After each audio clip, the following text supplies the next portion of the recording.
isa da ƙasaita mutunci sai manzan Allah. Assalamu alaikum al'umar annabi Muhammadu. Ina ma kowa fatan alkhairi. Wannan ciyawar da kuka gana ɗauko na nuna muku zan taimaka ma al'umman manzan Allah ne da sirrinta. Don haka ya ku al'umman manzan Allah wanda suke neman samun lada ga Allah da kuma kusanci da manzan Allah, ku tura ma al'umma wannan don a ƙaru da shi. Kun dai ganta ko? To wasu na ce mata banzan gari, wasu na ce mata sakaran gari, wasu na ce mata kwalkwala kurwa. In ka sana za ka ji kamshi, akwai daɗi kamshinta sosai. Wannan ita ce kwalkwala kurwa, wallahi tana yi sosai. Ina mai neman aniya makomiya na yankan shakku, dan Allah dan annabi rika burka wannan kana hayaki da shi. Na farko kenan. Na biyu, ina wanda yake so ya ɓoye kurwarsa ko kuma an ba mugun kamu, an mayu sun ɗaɗɗaure ka san maye yana wa mutum wani mugun ɗauri, ya ɗaure maka arziki kai ta neman kuɗi a banza.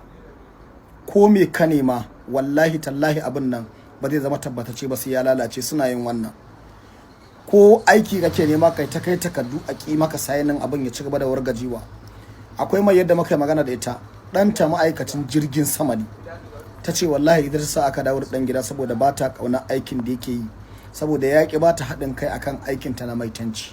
Allah ka tsare mu, Allah ka shiryar da mu, Allah ka ba mu kariya dan kariyar da ka ba annabi Musa da Fir'auna. To wannan zaka nema kwarkwala kurwa kenan. Ko da a ce an ɗauki kurwarka an je an saida ta a binni, ko da an kai ta saman wani abu an danne, ko da an mata mugun ɗaurin da mayu suke yi, alfarman Muhammadin Rasulullah, in Allah ya yarda, idan har kai aiki da wannan, in Allah ya yarda sai ta warware, sai ta gudu ta dawo.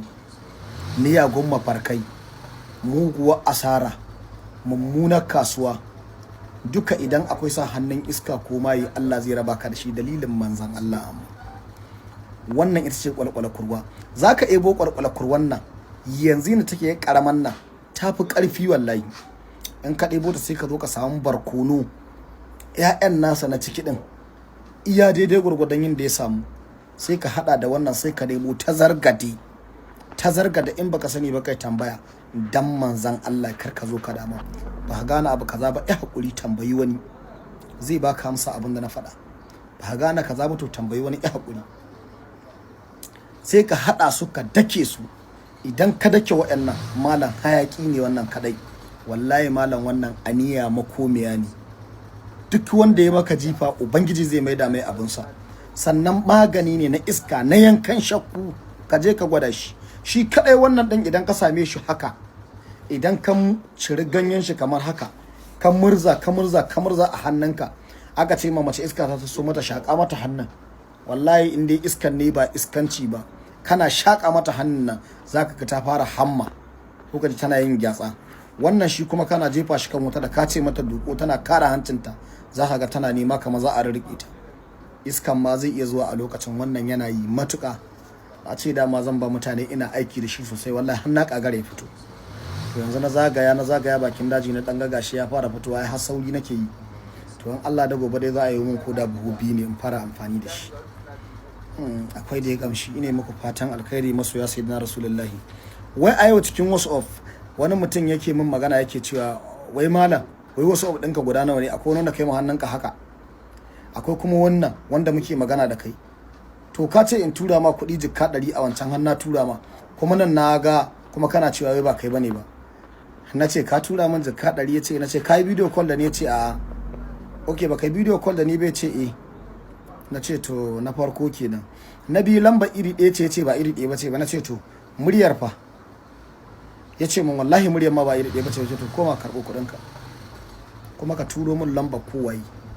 Da ya turo min lambar na zazzage shi, na masa magana, na ga ya shiga ya duba magana ta, amma bai ce komai ba. In Allah ya yarda, albarkan manzan Allah ne kuma wannan bawan Allah, zan yi zaman wani ɗaya dare a kansa in Allah ya yarda. Dalilin annabi Muhammadu wannan jikka 100 in ya ci ta, in Allah ya yarda, in Allah ya yarda, ya ci makan shi musifa da bala'i. Zan mai da hankali na akan sun da hanna masa magana. ban taɓa ma wani mutum magana ba kai tsaye irin haka ta faru. Shine na farko, shine lamba 1.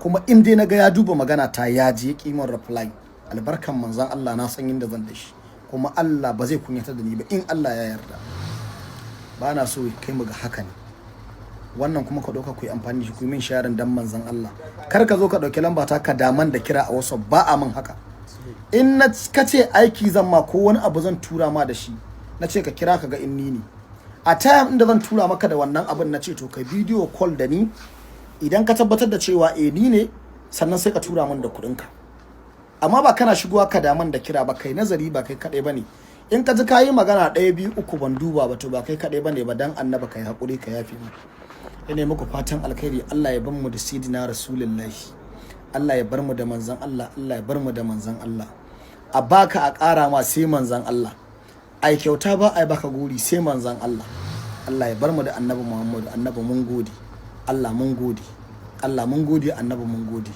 Allah ka ƙara barin mu da manzon Allah masoya annabi abun shiyarin din a amfanar da mutane da wannan abin da na bayar saboda katimul anbiya sallallahu alaihi wasallam